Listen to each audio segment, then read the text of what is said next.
right, Josh Smith here again. Last month we started talking about my song Pusher, especially the live version off the Live at the Spud album, which came out recently. We mostly talked last month rhythmically about how I solo over a groove like that. Today let's talk about some of the harmonic and melodic ideas, the actual notes that are being played when I'm soloing over a tune. Just to refresh you, it's kind of a funky...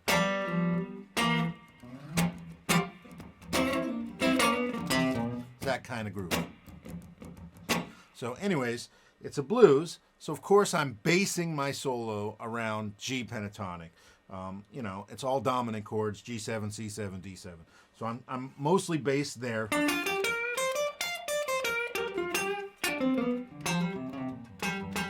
But I'm gonna make my way through the tune and connect the chords and play through the changes sometimes in some interesting ways. So I'll certainly, when we get to the C chord, highlight it. Now that may be as simple as playing the third from the C chord, something like that.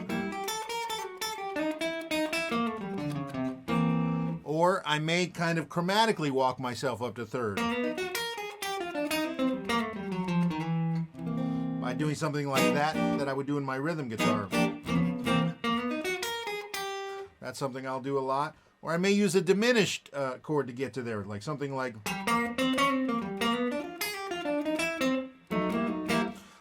so that's me playing B diminished to lead me up to C as a passing tone. Or maybe I'll play a 2-5-1. That's also something I do a lot. So by doing that, I play D minor to G to lead me to C to create a turnaround.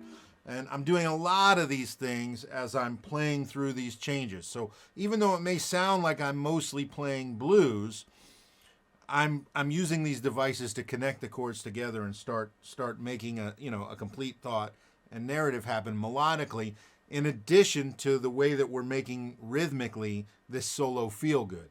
So even if I stay very simple, let's say I'm in second position pentatonic like Albert King, I can do all those same things. I could stay right there for an entire chorus and play chromatically up to the 4 like...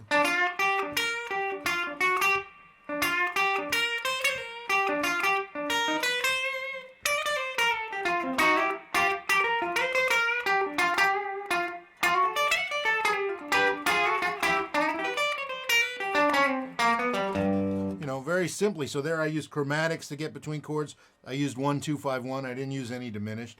But, I'm thinking of all those devices all the time as a way to go through the chords. Also, you should really take notice of the fact that when I'm playing these passing phrases through the chords, creating, a connection, if it's a 2-5-1 or a diminished thing, I'm really swinging it hard. It's the same way that we talked about rhythm last month.